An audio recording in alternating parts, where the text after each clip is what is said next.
I have been single for exactly 3 weeks and 2 days.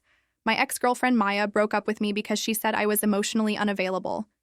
She said I never opened up. She said she felt like she was dating a ghost. Maybe she was right. But I am trying to change. I am trying to put myself out there. I downloaded 3 dating apps. I have been messaging people. Last night, I matched with someone named Sam. She was funny. She was cute. We talked until 2 in the morning. This morning, I wake up and I want to keep the momentum going. I open my messages. I type out, "Good morning, beautiful." I add a coffee emoji. I hit send.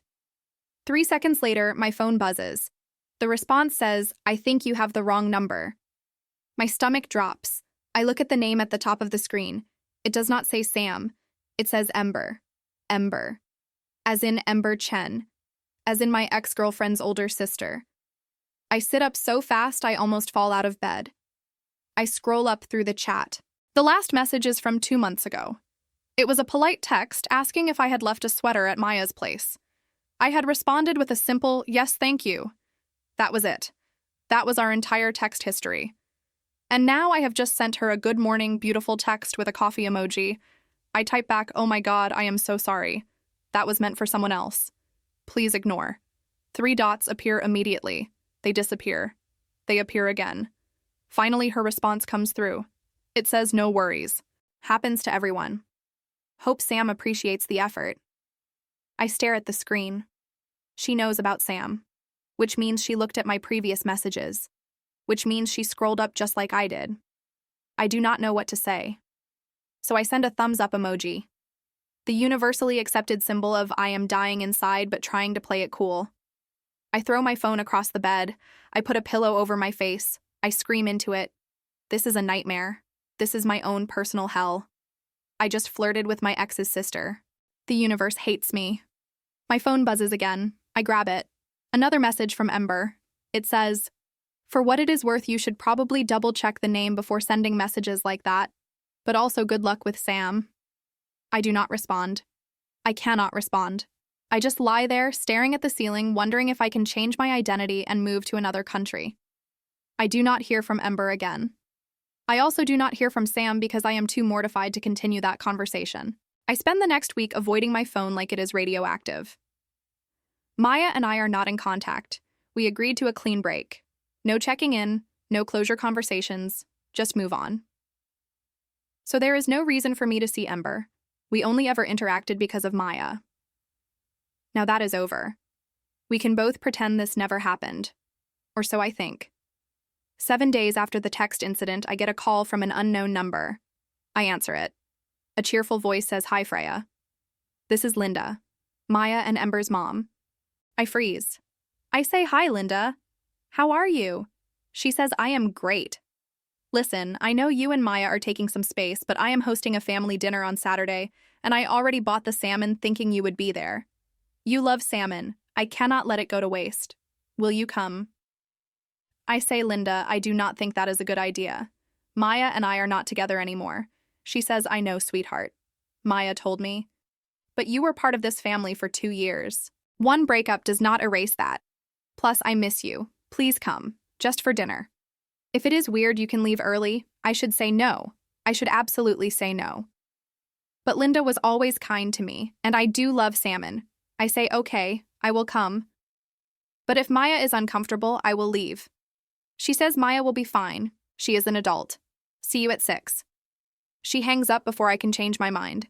Saturday comes too fast. I stand outside Linda's house at 5:58. I am holding a bottle of wine.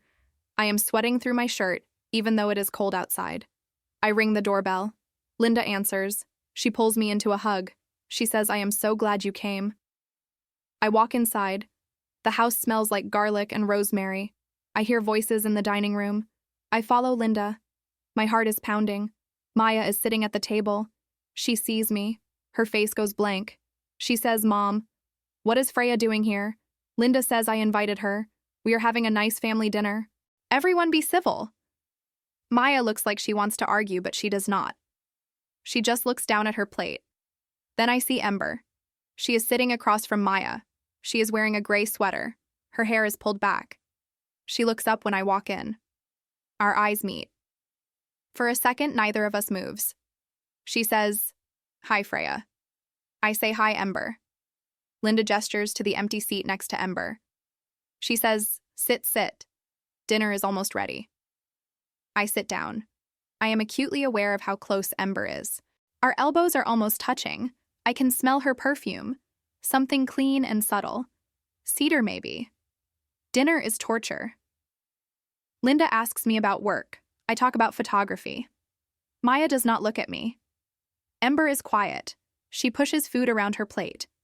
Then my phone buzzes. I glance at it under the table. It is a text from Ember. It says, "This is the most awkward dinner of my life, and I once had Thanksgiving with my ex's parents after we broke up." I bite my lip to keep from smiling. I text back, "At least the salmon is good." Her response comes immediately. "Linda always overcooks the salmon. You are just being nice." I look at her. She is staring straight ahead. Her face is neutral. But I see the corner of her mouth twitch. Maya says something to Linda. They start talking about work. I text Ember again. I say, "Why are you texting me? We are sitting next to each other." She texts back, "Because if I talk to you out loud, Maya will think I am betraying her." I text, "Are you?" She does not respond right away. Then she writes, "I do not know. Am I?" I put my phone away. My chest feels tight. This is dangerous. This is exactly the kind of thing I should not be doing. But I kind of want to keep doing it. After that dinner, Ember and I start texting. It starts innocent. She sends me a meme about awkward family dinners. I send one back. Then we are talking about work, about books, about the terrible dating app experiences we have both had. We do not talk about Maya. We do not acknowledge that this is weird. We just talk. 2 weeks after the dinner, I am at a coffee shop editing photos. My phone buzzes. It is Ember. She says, question. Is it wrong to be attracted to someone you are not supposed to be attracted to? I stare at the message. I do not know how to respond. I type, are we talking hypothetically? She says maybe. Or maybe I am asking for a friend. I write, I think attraction does not follow rules. You cannot control who you are drawn to, but you can control what you do about it. She sends back, what if the person you are attracted to is completely off limits, like against every possible code of ethics? My heart is racing. I write, then you have to decide what matters more, following the rules or taking a risk. 3 dots appear, disappear, appear again. Finally, she writes, what if I have been attracted to this person for a long time, like way before it was even a possibility? What if I have been ignoring it for years because it was inappropriate? I cannot breathe. I write, Ember, are we still talking hypothetically? She does not respond for 5 minutes. Then she writes, no. I put my phone down. I look around the coffee shop like someone might be watching me, like someone might know what just happened. She is talking about me. She has to be talking about me. I pick up my phone. I write, how long? Her response is immediate. Since the first time Maya brought you to family dinner, you laughed at something Maya's dad said, and your whole face lit up. I remember thinking Maya is so lucky, and then I felt guilty for thinking it. I do not know what to say. I do not know what I am supposed to feel. This is Maya's sister. This is wrong. This violates every unspoken rule about ex-girlfriends. But I cannot stop smiling. I write, I do not know what to do with that information. She writes, you do not have to do anything. I just needed to tell someone. And you are the only person I can tell because you are the only person it involves. I write, for the record, I think you are beautiful. I have always thought that. But you were Maya's sister. You were off limits. She writes, and now? I write, now I do not know. This feels like we are crossing a line we cannot uncross. She writes, maybe some lines are meant to be crossed. We do not text for the rest of the day. I cannot focus on work. I cannot focus on anything. All I can think about is Ember. About the way she looked at me at that dinner. About the way she has been looking at me for 2 years. That night she texts me again. She says, I know this is complicated.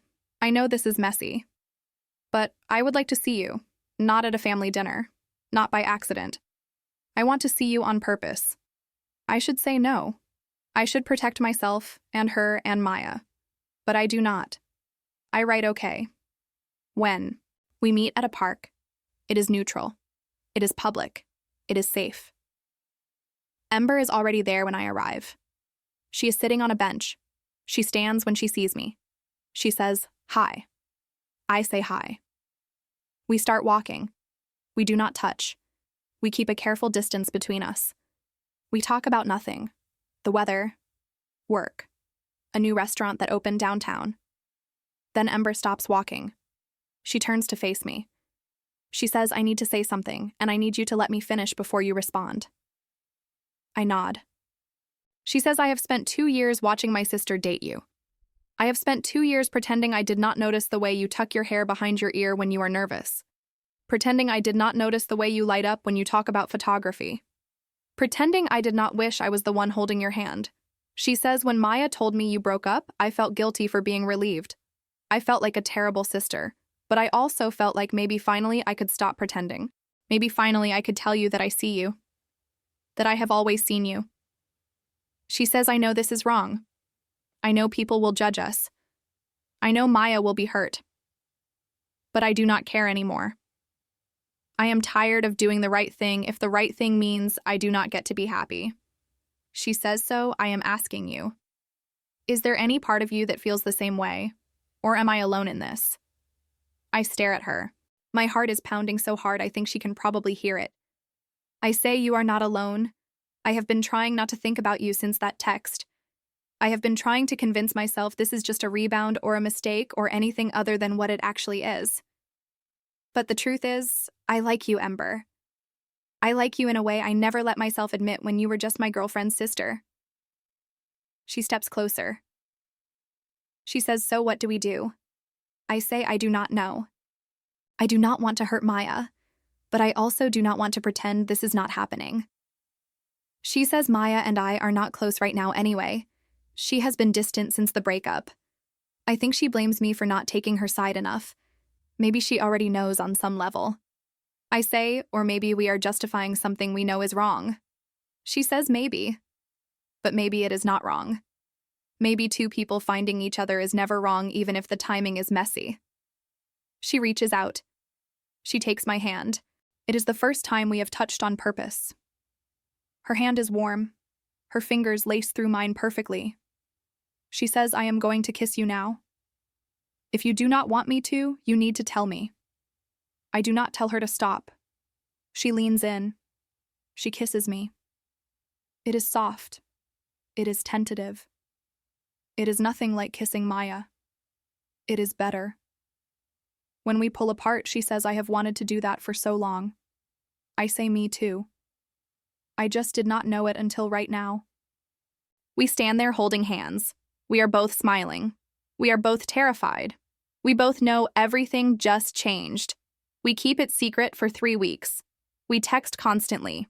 We meet in places where we will not run into anyone we know. We kiss in parking lots and empty parks. It feels like high school. It feels reckless. It feels amazing. But secrets do not last forever.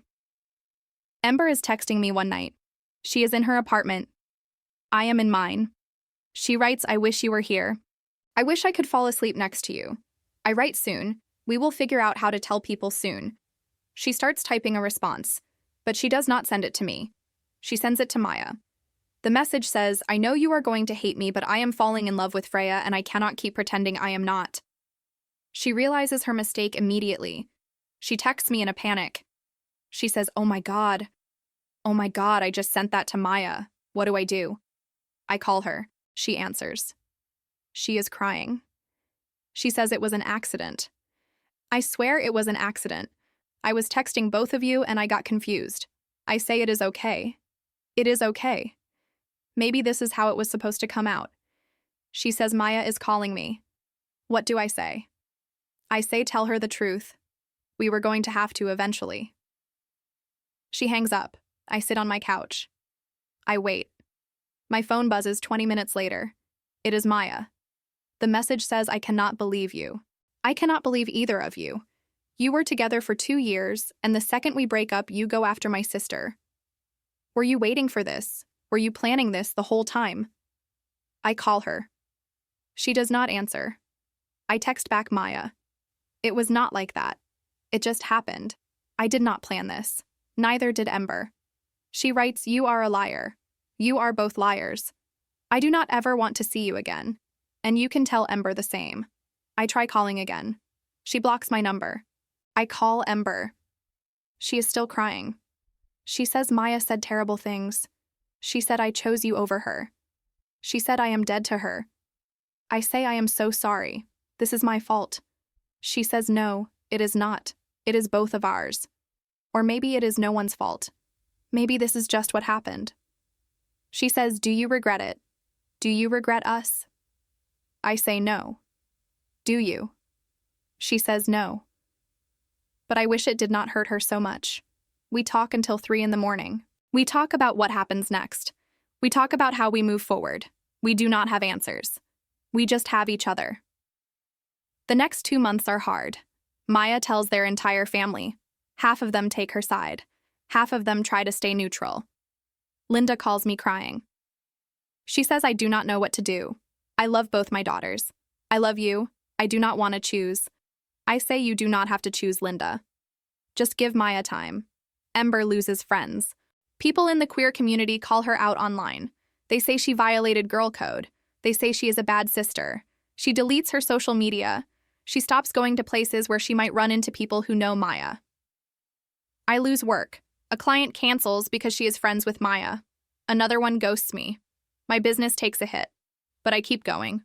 I book new clients. I rebuild. Through all of it, Ember and I stay together. We move in together after 2 months. People judge us.